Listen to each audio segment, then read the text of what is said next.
하나님의 말씀은 마가복음 7장 31절에서 37절 말씀까지입니다.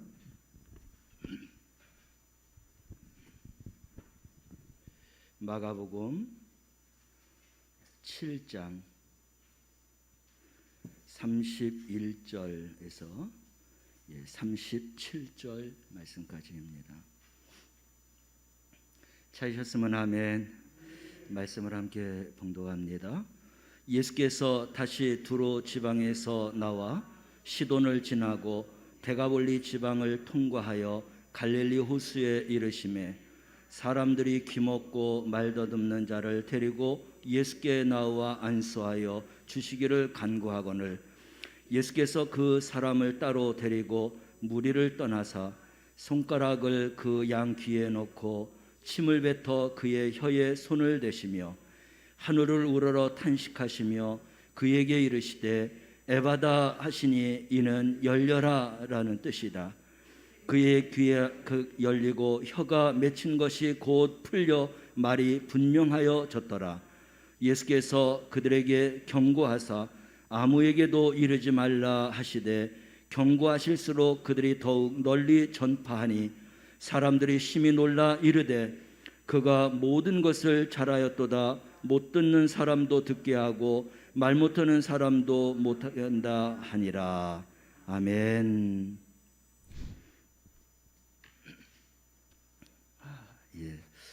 오늘 에바다라고 하는 말씀으로 함께 은혜를 나누도록 하겠습니다. 오늘 본문에는 누가 나오냐면 청각 장애인이 나오고 있습니다. 그래서 예수님께서 이 사람을 따뜻하게 맞이해 줬고 아주 특별한 사랑의 배려를 가지고 그가 이제 그 모든 질병에서 노임을 받게 되는데 에바다라고 하는 말씀을 하면서 그 귀가 열리게 하시고 또 입의 말도 열리게 해주셨습니다. 사랑의 그런 배려이죠. 예수님께서 이방 지역의 그런 지역의 복음을 전하고 갈릴리 호수로 돌아왔습니다. 근데 사람들이 그때 귀먹고 또 말 더듬는 자를 데리고 왔죠. 우리는 청각 장애인이다라고 말할 수 있습니다.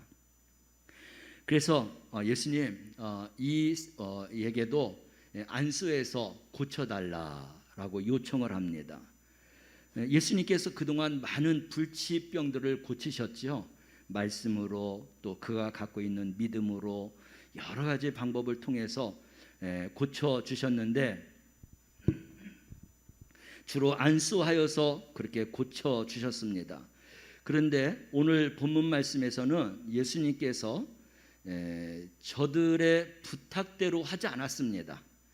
그들은 말씀으로 안수로 어떤 특별한 믿음으로 고쳐주실 것이다 라고 하는 생각을 가졌는데 주님의 방법은 그들이 생각하는 그 방법하고 전혀 다르게 그를 고쳐주셨고 치료해 주셨는데 보니까 33절 말씀 전반이죠. 상반절에 보면 예수께서 그 사람을 따로 데리고 무리를 떠나사 그냥 오는 즉시 그 자리에서 오지 않았을 때에는 주님이 말씀을 하셔서 자리에 없지만 어디에 있든지 고침을 받았습니다. 그런데 이 병자는 예수님께서 따로 데리고 무리를 떠나갔다고 했어요. 그러니까 아무도 없는 곳으로 이를 데리고 가셨던 것이죠. 왜 그럴까 하는 것을 우리가 생각해 보아야 되겠습니다. 틀림없이 예수님께서 이런 환자들을 고칠 때 많은 사람들이 우러러보고 인기도 짱이고 그래서 우리 예수님은 그 자리에서 고치면 인기가 더 올라갈 수 있는 겁니다. 아마 우리 같았으면은 많은 사람들이 모였기 때문에 그 앞에서 고쳐주려고 하는 그런 마음을 가지셨을 텐데 우리 예수님께서는 아무도 없는 한적한 곳으로 그를 이제 데리고 갔다 했습니다. 그렇게 데려간 그런 이유를 우리가 한번 생각해 보고자 합니다. 무리들은 예수님이 이를 고침으로 인하여서 메시아이다, 또 그리스도다, 이 유다의 독립을 시킬 그런 왕이 될 만한 사람이다 라고 하는 기대를 가지고 예수님이 고쳐주기를 원했습니다. 근데 우리 예수님은 얼마든지 그렇게 할 수 있는데, 그런 유명세를 탈 수 있는데 무리를 떠났다라고 이야기하고 있어요. 그래서 그가 당하는 고통은 듣지 못하고 말하지 못하는, 얼마나 답답하고 힘듭니까? 그런데 예수님이 고쳐주는 방법이 33절 하반절에 나오고 있죠. 함께 우리 읽어볼까요? 예수님이 어떻게 이 청각장애자를 고쳤는가? 함께 읽습니다. 손가락을 그의 양 귀에 놓고 침을 뱉어서 그의 혀에 손을 대시며, 지저분하게 고쳐주셨어요. 그렇죠? 근데 한 번 더 우리가 생각해 보자고요. 그는 듣지도 못하고 말하지도 못해요. 그러면 예수님이 그에게 내가 고침받을지어다 그 이야기를 들을 수 있나요? 못 듣거든요. 그래서 예수님은 행동으로 보여주시는 겁니다. 그래서 과연 이분은 말씀하지 않고 자기를 만지고 또 자기를 이렇게 쓰다듬으면서 내가 고침받았다라고 하는 것을 이제 느꼈을 때에 비로소 예수님의 그 능력을 그는 이제 알고 깨닫고 찬양할 수 있게 되는 것입니다. 만약에 그렇게 하지 못하고 예수님이 그가 듣지 못하는데도 내가 고침받을지어다 그러면 예수님이 고쳐주신지 안 고쳐주시는지 의심할 수도 있다라는 거예요. 예수님이 얼마나 지혜롭게 이 청각장애자를 고쳐주셨는가. 인기가 중요한 게 아니었습니다. 사람들이 우러러보는 게 중요한 게 아니었어요. 예수님은 그가 진정으로 아픔과 고통을 느끼고 있는 것을 알았고 그에게 가장 현명한 방법으로, 바른 방법으로 고쳐주셨다. 우리가 신앙생활할 때 우리 예수님처럼 이렇게 지혜롭게 현명한 방법으로, 바른 방법으로 신앙생활할 수 있기를 바랍니다. 그래서 사람의 인기가 아니라 하나님이 보실 때 아름답고 신실하고 정말 예쁜 그런 신앙생활을 하나님 앞에 보일 수 있는 그런 믿음의 성도들이 될 수 있기를 바랍니다. 그래서 이제 그가 주님이 그렇게 고쳐주시는 것을 느끼고 비로소 내가 누구에게 고침받았느냐? 예수님이 나를 고쳐주셨다는 것을 확실하게 알게 되는 것입니다. 할렐루야. 우리가 이렇게 주님을 만나야 돼요. 남들이 믿고 남들이 다니고 남들이 말하는 그런 주님을 믿는 게 아니라 내가 만난 주님, 나를 만나주시는 주님, 나를 사랑해 주시는 주님을 만나야 우리가 확실한 신앙과 확고한 믿음을 가지고 살아갈 수 있게 되는 것입니다. 그래서 우리 주님이 이 장애자를 보면서 34절 말씀을 보면 어떤 마음을 갖고 있었느냐라고 하는 것이 아는데, 우리에게도 이런 마음들이 있어야 되겠어요. 우리는 주님이 우리를 불쌍히 여겨주시고 자비와 긍휼을 베풀어 주시는 그런 하나님이시며 주님이십니다. 그러기에 그를 고쳐줄 수 있어요. 우리가 구원받지 못한 영혼들을 구원하기 위하고 복음을 전하기 위해서는 어떤 마음을 가져야 되냐면, 그가 아직 구원받지 못했다라는, 여기서 구원받지 못하면 영원히 죽음에 이를 수밖에 없다라고 하는 이 불쌍한 마음, 이 자비의 마음, 이런 마음이 있어야 우리가 전도할 수 있게 되는 거예요. 우리 주님이 그를 고쳐주실 때 어떻게 고쳐주셨냐? 34절 말씀을 볼까요? 이런 마음을 우리가 가져야 돼요. 34절 상반절에 뭐라고 하고 있어요? 하늘을 우러러 탄식하시며. 그를 보면서 너무나 불쌍한 겁니다. 지금까지 살아온 그 삶, 인생, 사람들의 그 모든 사회생활에서 공동체 생활하지 못하면서 이제 아픔을 느꼈던 그런 모든 것들을 보면서 주님 마음이 너무나 아팠던 거예요. 그래서 하늘을 우러러 탄식하시면서 그 불쌍한 마음을 가지고 하나님 앞에 간구하면서 외친 게 뭐냐면 에바다라고 외친 거예요. 열려라라는 것입니다. 그래서 귀가 열리고 내 입이 열려서 말할지어다라고 그렇게 주님이 그를 고쳐주시고 치료해 주신 줄로 믿습니다. 우리도 이제 구원하는 일, 또 우리가 봉사하고 충성하는 일, 이런 모든 것들이 내 마음이 아니라 하늘을 우러러서 정말 하나님의 그런 믿음과 신앙을 제대로 알지 못하는 그 불쌍한 그 모습을 보면서 우리가 그를 향해서 사랑하고 또 그를 인도하고 그에게 복음을 전할 수 있는 이런 마음을 가져야 거기에서 하나님께서 역사하시는 줄로 믿으시기를 바랍니다. 그래서 다른 사람을 내가 이해해주고 들어주고 또 격려해주고 이런 것이 우리에게 참으로 중요한 것입니다. 우리 예수님이 그랬던 것처럼 우리도 그렇게 될 수 있기를 바랍니다. 마음을 열어주는 101가지 이야기라고 하는 책이 있는데 그 책이 굉장히 베스트셀러가 되었고요. 여러 권들이 나왔어요. 그 중에 세 번째 나온 그 책 중에 무엇이 있냐면은 어떤 노인이 계신데, 옆집에 사는 노인이 계신데 그분 부인이 얼마 전에 돌아가셨어요. 그러니 이 노인 되시는 분이 얼마나 적적하시겠어요. 특별히 여자분들이 먼저 돌아가시면 남자가 더욱더 적적하다고 하지 않습니까? 그래서 늘 밖에 나와서 벤치에 앉아갖고 무슨 생각하는지는 모르지만 어쨌든 보는 사람들마다 굉장히 안타까움을 갖고 있었습니다. 그런데 그런 가운데에도 옆집에 살고 있는 어떤 꼬맹이가 있었어요. 이 꼬맹이도 그 할아버지, 할머니가 돌아가신 걸 알았어요. 그 앉아있는 게 너무나 처량하고 불쌍해 보였어요. 그래서 많은 사람들은 마음으로만 가졌는데 이 꼬맹이가 그 할아버지를 찾아간 겁니다. 벤치에 앉아갖고 그냥 할아버지하고 그냥 쟁일 앉아있는 거예요. 그래서 그 엄마가 물어봤습니다. 얘, 너 할아버지한테 가서 무슨 얘기했냐? 물어봤어요. 그랬더니 아무런 얘기 안 했어요. 그럼 뭐 했는데 할아버지가 불쌍해서요 그냥 같이 앉아있어 줬어요. 그런데 그 이야기가 소문에 퍼져갖고 그 동네와 아는 사람들이 모두가 다 정말 외롭고 쓸쓸한 분에게 가장 위로가 되는 것은 함께 해주는 것이다. 그 어린아이가 가장 그 할아버지에게 위로자가 되고 격려자가 될 수 있었다는 거예요. 우리가 그렇게 함께 해줄 수 있는 것, 우리 마음속에 불쌍한 마음이 있고 그러면은 정말 주님이 함께 해주시는 것처럼 우리가 그런 마음을 가지고 그렇게 용기와 희망을 줄 수 있는 우리 성도들이 되시기를 바랍니다. 그분에게 꼭 필요한 것을 내가 베풀어 줄 수 있는 것, 이것이 바로 은혜인 것이죠. 이런 은혜로운 삶을 살아가는 우리 성도들이 되시기를 바랍니다. 여러분, 이제 예수님께서 그 청각장애자를 고쳐주시기 위해서 하신 말씀, 이 말씀을 우리가 붙들어야 돼요. 청각장애자는 그 사람만이 아니라 나도 청각장애자일 수 있습니다.